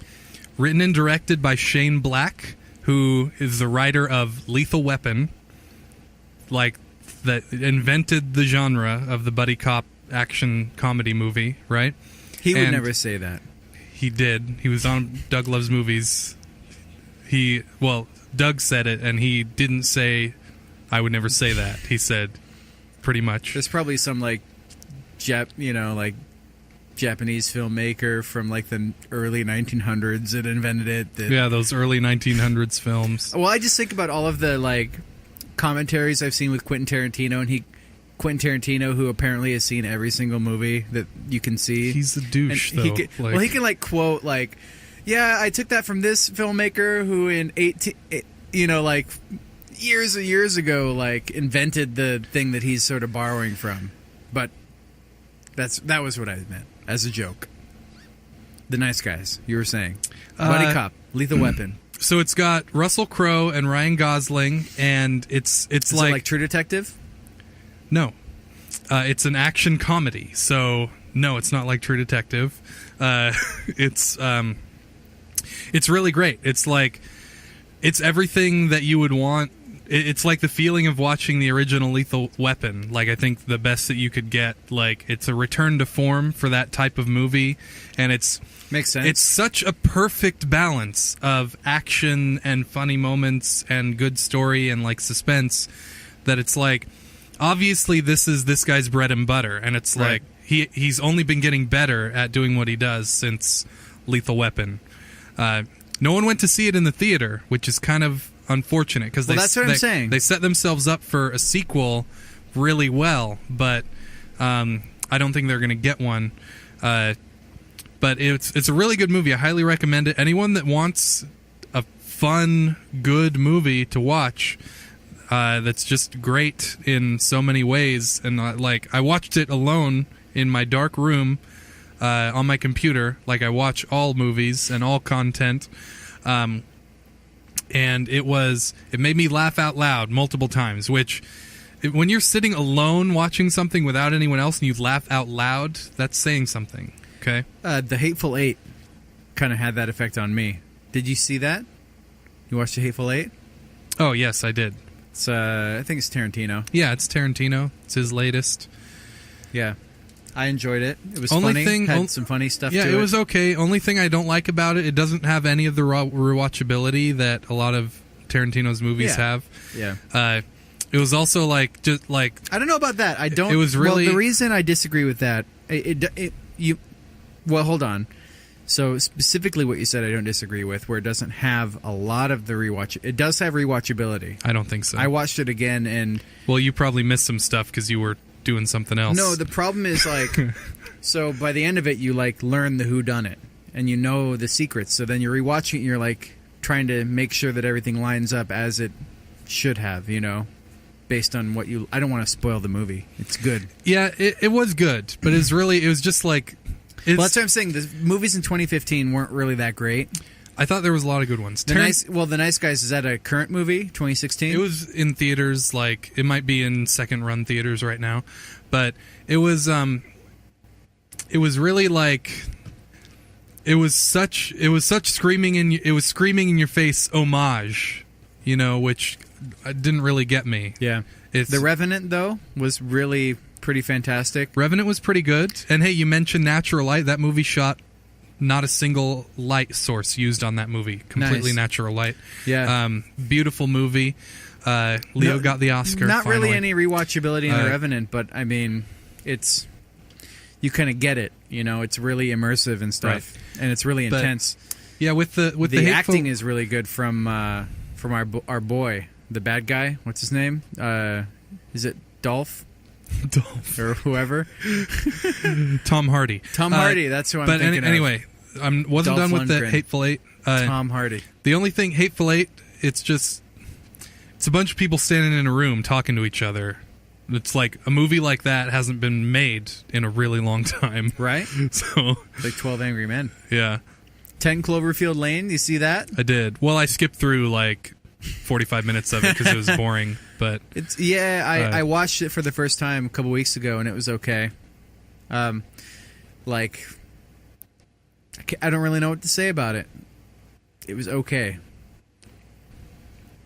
All the podcast people I listened to loved it, but I don't know. I just thought it was boring. I might have just not been in the right mood for it. For me, the part about me was just I don't know how much of it you watched. Spoiler alert, though. I watched Spoilers the first half an hour and then the last 5 minutes. When she's escaping from the bunker, it's really unbelievable to me. It's just everything that happens, the sequence of events, the series of events didn't feel believable. So did you see any of that? You're making a face right now. It's probably. I might have to rewatch that one because I might have missed some things. Okay. And then at the end, there's all this weird alien stuff, and it's just dude, I don't know how I feel about it. Great, there's going to be 11 Cloverfield Lane or whatever, but I don't really care for endings like that anymore. That are the movie Dreamcatchers, I think, ends with random alien stuff, and it's there's alien weird stuff all throughout the movie in Dreamcatcher. Well, it's half normal, freaky. Like a crazy alien slug thing shows up in the first 15 minutes of the movie. First hour. No. What I'm trying to say. It's way earlier than that. You might need to rewatch that one. You might have missed some things. Okay. When the alien showed up before that. I give 10 Cloverfield Lane 2 alien penises out of 10. Okay. Or 5, I mean. Sure. 2 aliens out of 5. And the If Hateful you- Eight, I probably give like 7 out of 10, and the Revenant, I probably give like 8 out of 10. Nice Guys, 10 out of 10. Nice. I'll have to check that one out. I haven't seen it. Check it out, man. It's amazing. It's great. It's super great. If you're in the mood for a super slow movie that'll put you to sleep, watch Batman v Superman: Dawn of Justice. Okay? Oh, you've seen that? Yeah, I have. I see almost every big movie that comes out. Illegally torrented. So you give that one what, like 3 Bat Caves out of 10? If you recut it so it's only like the fun like superhero action scenes, so too it's bad. like 10 minutes long. I hate those. Then I give it, an okay. It's okay, but it's otherwise it's The just slow. Suicide Squad movie coming The thing soon. is, like, Can't wait for that. The Batman v Superman: Dawn of Justice and Captain America: Civil War, they're basically about the same thing, like the consequences of superheroes and how we're going to control them. And Captain America: Civil War is like leagues upon leagues upon leagues of a better movie in almost every way. I never liked any of the Captain America movies. Captain America: Winter Soldier was really good because they used hardly any computer-generated effects in it. It was all like Interesting. pretty much all And Captain America, I think, is one of the cool. It's basically just an action movie with a dude that's like powerful, right, and fast, and like kicks the shit out of everyone. So he's not shooting them with laser beams and stuff. I did see a superhero movie. I saw the X-Men Days of Future Past. Mm-hmm. Like, That I'm was a seeing couple everything years really ago. late. That's 2014 Yeah. for you guys. Well, there's a new X-Men movie out. Apocalypse. And I want to see it. Saw that one And- too. Well, hold on. I just want to get to this Days of Future Past for you guys that don't watch movies like me. Don't watch movies. I've just been, unemployed for a few months. So I'm like, well, I guess I'll catch up on all the movies that came out. And here's the overarching thing I'm trying to say in this hour is that of all the movies I've watched, I've been way less satisfied than of all the TV I've watched for per hour enjoyment. Like, I'd rather almost watch 2 episodes of Better Call Saul than one of these movies. But that being said, X-Men: Days of Future Past was pretty good. I really liked it. I mean, like, it out of. So I really didn't like in the Wolverine movie, I think they had the Gambit character, and it was really not that great. And like, and this is the one that came after that, I believe. Or maybe it was the X-Men school movie. Not a single person liked X-Men Origins Wolverine. Yeah. Like, okay. nobody. So like, that's normal. everyone Okay. hated it. Completely, 100%. I don't There's read even like reviews of this in-jokes stuff. in Deadpool about that movie and what they did to Ryan Reynolds' Deadpool in that movie. Deadpool was really good. I think out of all the superhero things, Deadpool is just like funny, and it was well paced. Like, if it didn't feel like it was super over quickly, but then Yeah. it was like over. But Days of Future Past, I think the highlight would be the Quicksilver scene for sure. And he has another huge, awesome sequence for Quicksilver in the new movie as well. You know who I'm talking about? Yeah. Yeah. So, and the one in the new movie manages to top the one in the old one, and it's like, Oh, wow. they spent the most time shooting it out of any sequence in the whole movie, and like the most time, all the like budget and whatnot, and like he spent more time on the set like shooting days of the movie than anyone else, even though he's not in it for that long. Right. So I don't know. My bar is set pretty low for superhero movies, so to be disappointed by one like Batman v Superman is like really surprised me. You got to see Winter Soldier and Civil War. We should watch those together, like back to back. If you want, I can bring them over. I can bring them over on a flash drive, and we can watch them. You said Winter Soldier and what? Civil War. Oh, the Captain America movies. Winter Oh, yeah. Soldier, Captain America Civil I'll check War. those out. No, I saw like one Captain America movie and I was like, this is stupid. Yeah, the first one was not that great, but Winter Soldier was to really know. good. And Civil War, I mean, it's hardly anyone has not liked it. I mean, Really? well, it's like there's like every superhero is in it, and they're all like fighting each other. It's like what not to like, you know? It's and they managed to give them all like enough screen time. It made me watch Ant-Man. Like, I skipped over Ant-Man as far as the Marvel movies go, but I went back and watched Ant-Man, and it was pretty good. I don't know how you Yeah. could go wrong with what's his face. What's the guy? Oh God, The guy that Judd Apatow uses in his movies all the time. Gene No. Hackman. Oh, God. Paul Rudd. Paul Rudd. He's Ant-Man.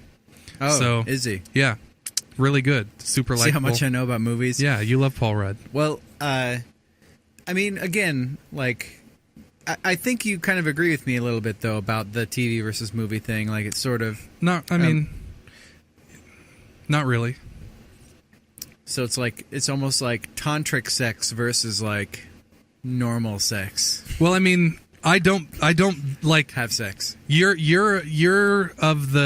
seem to be of the view, like, the only way you want to watch TV is by binging it, basically. Like, if you have a choice, like, if you could watch something as it comes out, week by week, you would say, no, I'm not going to do that. I'm going to wait till it's all done, and then I'm going to binge it. Like, that's what you prefer, right?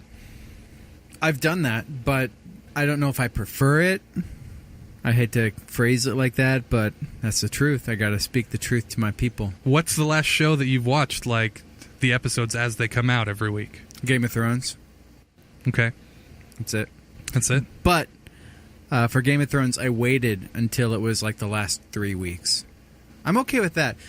So I will say this. So you didn't really, like... But I you just did. Said, well...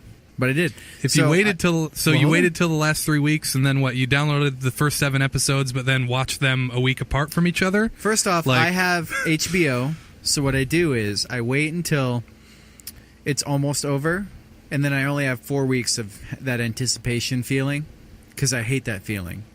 So I like to just get it all over. You know what I mean? That's called binging. Yeah.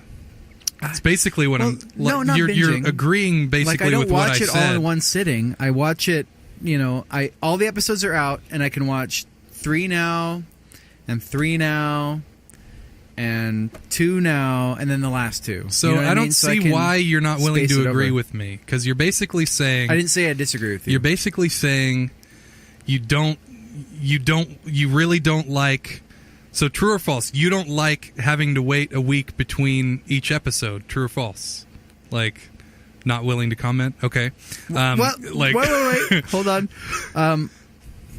It depends on the number of episodes. How? Like... I am cool with 1 month. If the season... So what if they did this? What if they, instead of releasing a new episode every week, they released a new episode every, 4 or 5 days?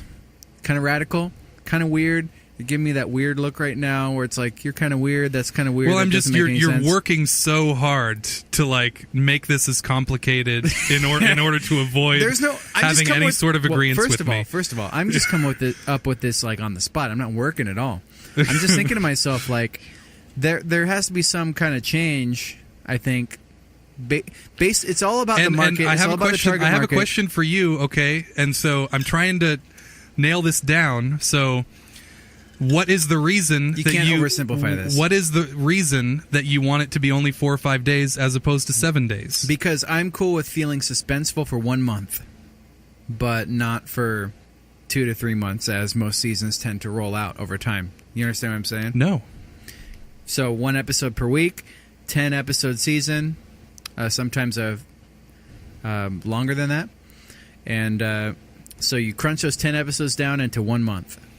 So the suspense is for the last episode, not for just the next episode that happens? There you go. That doesn't make... I don't get it. Each season is a chapter in the book, and you don't want to... you don't want to read a couple paragraphs, and then it ends, and you have to wait until the next couple paragraphs are written. Especially because you were talking about Game of Thrones, this is the most incorrect analogy you could use, since I'm only thinking about Game of Thrones. Each season right now. of Game of Thrones is actually a book. Each episode is a chapter. Okay? Right. So, same concept with that. It's not. Same concept as the chapter, but expand that to book. Think about it. So, all I'm trying to say is that I think the TV route is doing a better job than the movie route. So we don't got to get into all this meta. This isn't meta. This is really simple, but you hate so much to agree with me about anything, it seems, that you're... I agree with you about everything you just said. So calm down. I'm just You saying didn't that they, once. Everyone, go back and listen again. You will not find a single agreement in that whole discussion we just had. And I tried to do it like multiple times, and you're making You it need to more play and this more. for your You're therapist. making it more and more you convoluted. play this for, and have her analyze it, okay? Because I agree with you About what? 80%. About what? I think that, well, first of all, I'm not a The fact that binge- it's taking you this long to think of it, that's a sign, okay? It's like... I don't agree with that at all. I'm not surprised. I just enjoy thinking about things before I say them. Sorry. But Because you have to come up with them, because it's like... the stuff I come up with is just like that. Come on, bro. I'm trying it's to be not right respectful now, right? and well-informed. Because you could just say, I disagree, or I agree, but instead you have to like have this whole like preamble. So true or false? You know, you ask me a true or false question. Sure. Okay. Game of Thrones. Avoiding what I said even more. Go ahead. What does it say about you that you feel that way? But at the end of episode It 1 says of a that new I'm annoyed season, by... I'm stating exactly how I feel right now, like over and over again. So perfect. The end of episode 1 of a new season of Game of Thrones. Mhm. You feel the episode ends. There's a cliffhanger. How do you feel? I feel excited for the next episode. And is that it? Only excitement? Yes. Just excitement, like that's all. What if like I might feel. I mean, I might have. It depends on what I just watched. For what else? I mean, in what context? Like feelings about what? Like I don't remember what episode it was, but one of the episodes, like one of the main characters gets stabbed, and then she's like walking around and she's almost dying, and then cuts to face to black. Right. How does it make you feel? I want to know what happens next. Exactly. So that's called excitement. Like, well, I call I'm that excited suspense. about finding out what happens. I call that suspense. Right, sure, suspense. And unknowing. And what I like to do is to have the freedom to start the next episode whenever I want it. Okay. Okay? That's called binging, I'm by the okay. way. I know you're No. refusing to No. admit that, but that's exactly what that is. Binging is watching the whole series in like one day. It doesn't have to be. Well, then we have different definitions here. So this is all about semantics, Rich. So you gotta calm down a little bit. I'm calm. Nice breathing. Don't 4 patronize seconds me. out. 4 seconds Don't in. patronize me, okay? Hold it, and then you let it out. I patronize you constantly. It's just how it's Binging is gonna like be. I watching patronize multiple everybody. episodes of a series. Doesn't necessarily mean you're I didn't watching... say I watched a whole episode. I say I said multiple episodes. I tried to explain this. Maybe I didn't do a very good job. So You're not. I'm sorry. So if I see the end of an episode, and then I'm like, what the fuck happens next? And I go to the next episode, I can watch it, and I find out what happens next, and then I'll stop it, and I'll resume it later. Mm-hmm. So what I do is I actually, like, if I'm watching something on YouTube, I'll, like, pause it, and I'll put in the title bar, like, the time that I stopped it, like 20 minutes in, 18 minutes in, or whatever. And then when I go, and I'll go and do something else, and I'll come back the next day sometimes, and I'll finish watching what I started. So maybe I'm weird, but again, like I think I feel like having the freedom to do that is a good thing. So I do this too. whole one episode per week thing, it's not going to last much longer. It feels like the Netflix business model is the best for the larger scale like great TV shows where they release everything, and then you have the freedom to like Orange is the New Black came out not too long ago, and this is another really good one for you guys to watch. So the new season of Orange is the New Black. And this right here, what you just said, this is what's annoying to me, because you just said all that, and yet you're still not willing to say the sentence, I would prefer not to have to wait a week between episodes. Like, that's what we started with, like, trying to nail you down on that, and you were like, I wouldn't say that. That's not really... But then it's like, what did you just say? Like... Right? I don't remember saying that specific you phrase. Did. Yeah. But I do prefer if all episodes of a new season, like if it's a 10-episode season specifically is what I'm like thinking in the back of my mind right now. And again, like contracts are different. Sometimes it's more or less. I do prefer that they allow you to watch all 10 right from the get-go whenever you want, and not have to wait Definitely not have to wait a week between episodes, but And you gonna- prefer that more, right? yeah. Well, the companies that are doing that week thing, the companies that are, It's releasing a new episode every week, Like television. would they? Yeah. Well, television. I mean, look at the ratings for all these companies. They're going down every single year. More people are going to Netflix because of this. This is what I've been trying to say this whole time. So, Been doing a really poor what the job. television companies should do is, if they want to keep this one episode per week thing going, but they don't want to go to the, fucking release the whole season on day one and just let the person do whatever they want, which is what they ultimately will do. Take my words right now. Take them down. I agree with everything Okay. you're saying. So if they want to keep a kind of like the weekly thing, but start to transition, what they should do is take a whole season and instead of one episode per week, release it. Figure out the math on however many episodes there are, and then release it based on the month. So you have a month to deal with this, and I think that would work out really well for people. Definitely me. Like, I'd be way more open to like watching Game of Thrones on day one instead of waiting, like I did this year, waiting like 6 or 7 weeks to start watching it. I'd be way more open to doing that if it was like, oh, I have episode 1, I have episode 2 on day 4 or whatever, and then episode 3 on day 8, so forth and so on. That's what I'm trying to say. Okay. Sure. Come on, give me something. That seems more reasonable, right? First off, the reasonableness of how it's released was never the topic that we were talking about. I agree with everything you said about, episodic TV, once programming schedules, all that stuff. Yeah, that's all going to be gone. It's all going to be on demand. Netflix. That's the way it's going. That was my whole point. That's not what the conversation has been about. That's not what the original conversation was about. Not making that clear. You would rather be able to binge things. So, I think. Right. Well, again, I think everybody. Still not willing to say it, right? This isn't about me. It was about you from the very beginning. Me asking you questions, you refusing to answer questions about you and your habits and your preferences, you refusing to answer them, and me getting worked up because of that. That is exactly what this has all been about for the last 20 minutes. I'm not talking about me. I'm talking about. Why won't you talk about you? The listeners want to know about you and your preferences. I don't care about myself. I'm really talking about movies versus TV. Well, and I want to talk to you, so I don't care about any of the stuff you're saying about everyone's preferences other than you. So, no, I'm really talking about TV versus movies and how TV releases multiple episodes and then getting down to the nitty-gritty on... But only for other people's preferences, not for yours, right? The episodic release schedule. So, well, again, like, you look at TV ratings and look at how they're plummeting every single year. Fewer and fewer people are watching these or subscribing to these, TV stations that continue to do the same thing over and over again.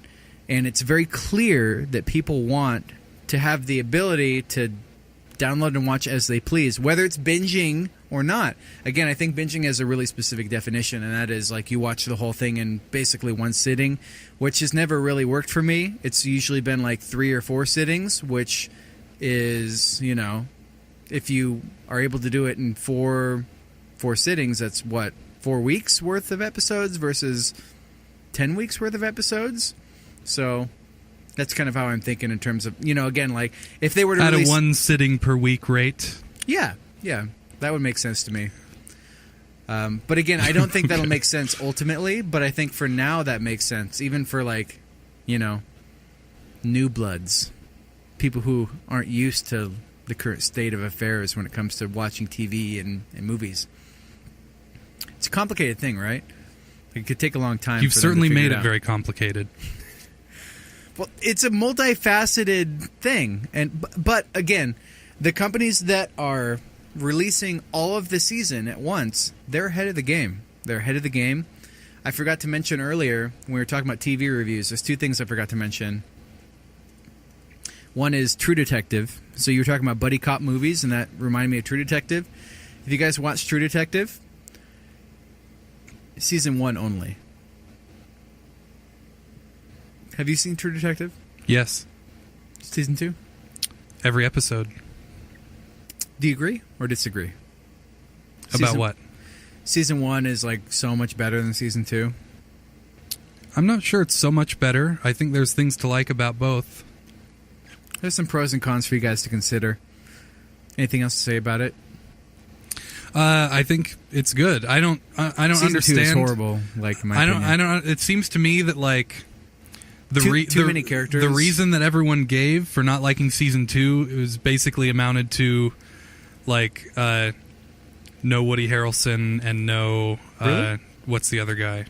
McConaughey. Yeah. And that's basically like I've never heard anyone give like an actual like substantive or like they're like Vince Vaughn, what's Vince Vaughn doing there? And it's like that's the end of it. Like Vince Vaughn was the best part can of tell season they 2. never actually watched it, but First of all, they just like they saw that there was no killer to be like no creepy serial killer and no like nihilistic McConaughey, and it's like they were done.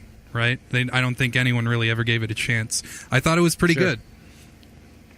Not as good as season 1, sure, but like not worth watching. Definitely not definitely worth watching. Might disagree with you a little bit there, but well, maybe not. Maybe not. I actually think Vince Vaughn, like the final scene of him, is like amazing. One of the best scenes in TV by far. Really emotional. I cried. I rarely cry, but I shed a single tear. But at least check out season 1, in my opinion. Agree? Definitely. And then that 8-minute one-shot action scene in the ghetto is amazing. It was groundbreaking. Everyone talked I'll about have it to when it rewatch came it. out. I've only seen it one time. Have you seen the latest on Orange is the New Black? I haven't watched the latest season. I've watched it twice. Really, really good. Really good. Not surprised. Right? When you got nothing better to do than sit around and play video games and watch movies and TV and look for work and drink alcohol, I mean, you're going to do at least 25%. I mean, of each of those four I've been things. just watching the Knick. I'm almost done with season 1. I've got season 2 waiting for me. So Oh, it's multiple seasons. How Yeah. many seasons is it at? 2 so far. Nice. Cinemax show, some good shows. Other Cinemax show that just ended. Oh, they're I think getting it in was the like fold, I think huh? it was like 5th season. Banshee. Banshee's an amazing show. It had like 5 seasons, I think, on Cinemax. Really great show. Amazing. So, Orange is the New Black, OITNB, is what they call it, in the, pro social circles of people that watch this stuff, or OTNB. They skip the I because isn't really a word to some people, but apparently the is okay. So the new season, you can't really speak to it, so I'll just keep this very brief. Highly suggest you guys at least watch that from like start to finish. There's some really emotional stuff that happens in the new season, and it ends on the like most ultimate cliffhanger, like the like most ultimate like what the fuck could possibly happen Yeah. next. I bet you cliffhanger. wish you could watch the first 20 minutes the next You episode. have no and pause idea. it and walk away from it, right? You have no idea. like I'm okay with it, but I'll live.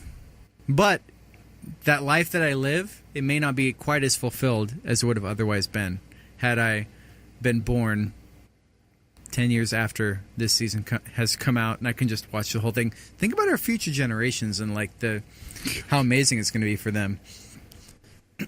I think about that all the time. They are never going to have to wait. I'm pretty sure I think about that more than you do. It'll just be like a waste of time to them.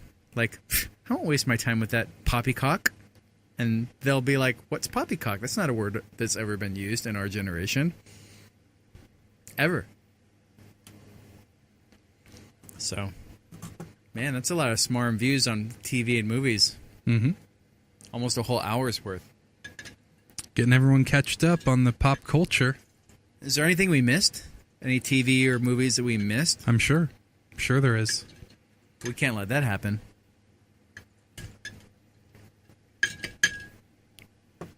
Yeah. Make sure you subscribe to us on iTunes. Yeah. Hey, you And, know what? I think this has been a great show. And Instagram I at think SmarmBros on Instagram. we killed it today. We had a patented Smarmgument where you annoyed me a lot. We haven't had one of those in a while. So that was good. I don't even try to annoy you. You just like get annoyed. You're like annoyed by my being. Like if we ever find you a wife, she's gonna be like the total opposite of me. It's gonna drive me crazy. No, I think if you listen back to it, you'll see what you did. You probably won't, because I don't think you're capable of thinking that you ever do anything wrong. So I am quite infallible. That's true. So I don't think it'll matter to you. They've But written to us, and I know they've when I said- listen back to it, it will. I'll be. What's the word? Like avenged. I'll be absolved. you will have several epiphanies No. and self-understandings.